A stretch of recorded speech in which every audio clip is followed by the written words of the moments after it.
வணக்கம் நண்பர்களே. தமிழக அரசியலில் தற்போது மிகப்பெரிய பேசு பொருளாக மாறியிருக்கக்கூடிய ஒரு தகவல் என்ன தெரியுமா?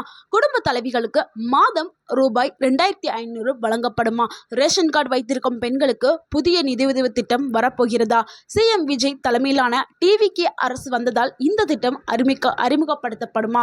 ஏற்கனவே வழங்கப்படும் மகளிர் உரிமை தொகை 1000 ரூபா போல இப்போ இது 2500 ரூபா எப்போ வழங்கப்படும், எப்படி வழங்கப்படும் அப்படிங்கிறதுக்கான முழு விவரங்களை தான் இந்த வீடியோவில் பார்க்க போகிறோம். ஸோ இந்த 2500 ரூபா திட்டம் பற்றிய முழு தகவல் யாருக்கு கிடைக்கும், எந்த ரேஷன் கார்டுக்கு கிடைக்கும், எப்படி விண்ணப்பிக்கணும், என்னென்ன ஆவணங்கள் தேவை அப்படின்னு எல்லா டீட்டெயிலையும் நம்ம இந்த ஒரு வீடியோவில் பார்க்க போகிறோம். ஸோ வீடியோவை ஸ்கிப் பண்ணாமல் ஃபுல்லாக பாருங்கள், கண்டிப்பாக உங்களுக்கு பயனுள்ளதாக இருக்கும்.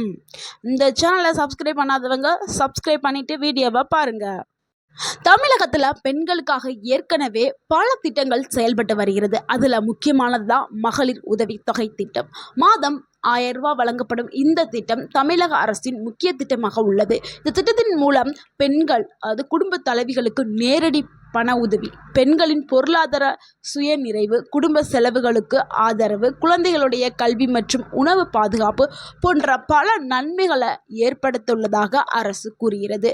ஸோ இப்போ மக்களுடைய கேள்வி என்னென்னா, 1000 ரூபாயிலிருந்து 2500 ரூபாயாக உயருமா? அதற்கான காரணங்கள் என்ன? இன்றைய காலத்தில் மல்லிகை விலை உயர்வு, மளிகை பொருட்கள், அடுத்து எரிபொருள் விலை, மின்சார கட்டணம், மருத்துவ செலவு, குழந்தைகளுடைய பள்ளி கட்டணம் எல்லாமே அதிகரிச்சுட்டு வருது. அதனால தான் நம்மளுடைய முதல்வர் விஜய் 2500 உயர்த்தி கொடுக்குறாரு.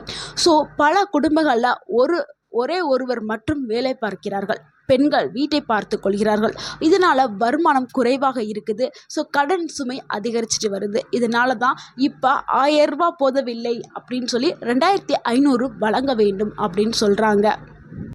சமீப காலமாக சமூக வலைதளங்களில் பரவி வரக்கூடிய தகவல் என்னென்னா, டிவிகே ஆட்சி வந்தால் குடும்ப தலைவிக்கு 2500 ரூபா அப்படின்னு சொல்லியிருப்பாங்க. ஸோ இப்போ ஆட்சியும் பிடிச்சிட்டாரு. விரைவிலே இந்த 2500 ரூபா வரப்போகுது. மக்களே, நீங்கள் ரொம்ப ஹாப்பியாக இருக்க போகிறீங்க. ஆனால் இதுக்கு தேவையான ஆவணங்கள் ரொம்பவே முக்கியம். ஸோ இந்த ஆவணங்கள் சரியாக இருந்தால் மட்டுமே தான் உங்கள் அக்கௌண்ட்டில் 2500 ரூபா விழும். ஸோ இந்த ஆவணங்கள் எல்லாத்தையுமே நீங்கள் சரியாக வச்சுக்கிறீங்க. ஸோ அந்த ஆவணங்கள் என்ன, அதுக்கு தேவையான ஆவணங்கள் என்ன அப்படிங்கிறத இப்போ பார்த்துடலாம். அதுக்கு தேவையான ஆவணங்கள் என்னென்னா, ரேஷன் கார்டோட ஸ்மார்ட் கார்டு, ஆதார் கார்டில் உங்களுடைய மொபைல் நம்பர் இணைஞ்சிருக்கணும். அடுத்து பேங்க் அக்கௌண்ட்டில் ஆதார் இணைஞ்சிருக்கணும். பேங்க் அக்கௌண்ட் ரொம்பவே ஆக்டிவாக இருக்கணும். முக்கியமாக ஆதார் கார்டு மற்றும் ரேஷன் கார்டுகளில் பெயர் சரியான முறையில் இருக்கணும். எந்த ஒரு பிழையும் இன்றி இருக்கணும். அப்போ தான் உங்களுக்கு பணம் உங்கள் அக்கௌண்ட்டில் இருக்கும். அதே மாதிரி பாஸ்புக்கு அது எல்லாமே டீட்டெயிலாக இருக்கணும். பாஸ்புக்லையும் உங்களுடைய பெயர் கரெக்டாக இருக்கணும். மொபைல் நம்பர் அந்த பாஸ்புக்கில் இணைஞ்சிருக்கணும். அதே மாதிரி அது நீங்கள் எடுக்கக்கூடிய அந்த காப்பியில் அக்கௌண்ட் நம்பர் தெளிவாக இருக்கணும். IFS கோட் நம்பர் தெளிவாக இருக்கணும். ஸோ இந்த ஆவணங்கள் எல்லாத்தையுமே நீங்கள் சரிபார்த்து வச்சுக்கொள்ளுங்கள். ஸோ இதுக்குன்னு முகாம் அறிவிப்பாங்க, அங்கே போய் நீங்கள் அப்ளை பண்ணணும். முக்கியமாக இந்த திட்டம் யாருக்கெல்லாம் கிடைக்கும் அப்படிங்கிறத பார்த்துடலாம். ஸோ இந்த திட்டம் பொதுவாக யாருக்கெல்லாம் கிடைக்கும்னா, குடும்ப தலைவி, அதாவது ரேஷன் கார்டு வச்சுருக்கக்கூடிய குடும்ப தலைவி, ரேஷன் கார்டில் குடும்ப தலைவின்னு இருப்பாங்களா, அவங்களுக்கு, குறைந்த வருமானம் உள்ள குடும்பங்களுக்கு, விதவை பெண்களுக்கு, தனியாய் வாழக்கூடிய பெண்களுக்கு, கிராமப்புற பெண்களுக்கு, இவங்களுக்கு எல்லாருக்குமே இது வழங்கப்படும் அப்படின்னு எதிர்பார்க்கப்படுகிறது. இன்னும் அதிகாரப்பூர்வமாக இந்த அறிவிப்பு இன்னும் வரல. வந்ததுக்கு அப்புறம் நீங்கள் வைத்திருக்கக்கூடிய ஆவணங்களை நீங்கள் சரிபார்த்துட்டு எப்படி அப்ளை பண்ணணும் அப்படின்னா, ஆவணங்கள் ரேஷன் கார்டு, ஆதார் கார்டு, வங்கி கணக்கு, மொபைல் எண், முக்கியமாக வருமான சான்றிதழும் கேட்க வாய்ப்பு இருக்குது அப்படின்னு சொல்கிறாங்க. ஸோ வருமான சான்றிதழ், உங்களுடைய வருமானம் எவ்வளவு அப்படிங்கிறதுக்கான அந்த சான்றிதழையும் வாங்கி வைத்துக்கொள்வது ரொம்பவே நல்லது. இதை இ-சேவை மையங்களில் நீங்கள் விண்ணப்பிக்கலாம். ஆன்லைன் இல்லைனா அரசு அங்கங்கே முகாம் போடும். ஸோ முகாம் நடைபெறும் இடங்களையும் நீங்கள் அப்ளை பண்ணலாம். சிலர் போலியாக பணங்களை வாங்கி கொண்டு அப்ளை பண்ணுறேன்னு சொல்லுவாங்க. ஸோ அவங்கள்ட்டெல்லாம் நீங்கள் பணத்தை கொடுத்து ஏமாந்துடாதீங்க. இ-சேவை மையம் இல்லைன்னா அரசு முகாம்களில் நீங்கள் அப்ளை பண்ணிக்கலாம்.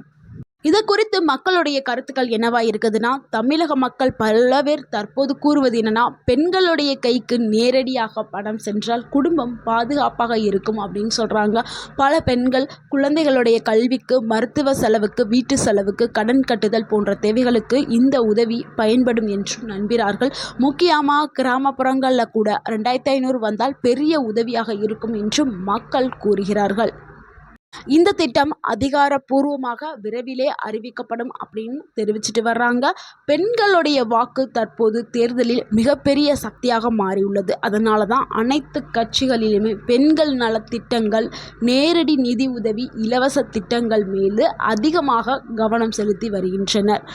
ஸோ எல்லா ஆவணங்களையும் ரெடியாக வச்சுக்கிறங்க பெண்களே. கண்டிப்பாக நீங்களும் இந்த 2500 ரூபாய் பெறலாம். ஸோ ஆவணங்கள் ரொம்ப ரொம்ப முக்கியம். ஸோ எல்லா ஆவணங்களையும் சரிபார்த்து வைத்து கொள்ளுங்கள். இதுக்கு அரசு டக்குனு முகாம்கள் போட ஆரம்பிப்பாங்க. உடனே நீங்கள் போய் அங்கே அப்ளை செஞ்சு கொள்ளலாம். நண்பர்களே, குடும்ப தலைவிக்கு மாதம் 2500 ரூபாய் வழங்கப்படும் என்ற தகவல் தற்போது தமிழகத்தில் மிகப்பெரிய பேசு பொருளாக மாறியுள்ளது. ஆனால் இதுவரை அதிகாரப்பூர்வமாக அரசு அறிவிப்பு வெளியாகவில்லை. எதிர்காலத்தில் என்ன நடக்கிறது என்பதை பொறுத்திருந்து பார்க்க வேண்டும். இந்த திட்டத்தில் வந்த உங்களுக்கு பயனுள்ளதாக இருக்கும் என்று நான் நினைக்கிறோம். உங்களுடைய கருத்துக்களை கமெண்ட்டில் சொல்லுங்கள். இந்த வீடியோ உங்களுக்கு பயனுள்ளதாக இருந்திருந்தால் இந்த வீடியோக்கு ஒரு லைக் பண்ணுங்கள். இந்த வீடியோவை உங்களுடைய ஃப்ரெண்ட்ஸ் அண்ட் ஃபேமிலிக்கு ஷேர் பண்ணுங்கள். மறக்காமல் நம்ம சேனலை சப்ஸ்கிரைப் பண்ணுங்கள், சப்போர்ட் பண்ணுங்கள், கமெண்ட் பண்ணுங்கள். தேங்க்யூ ஃபார் வாட்சிங்.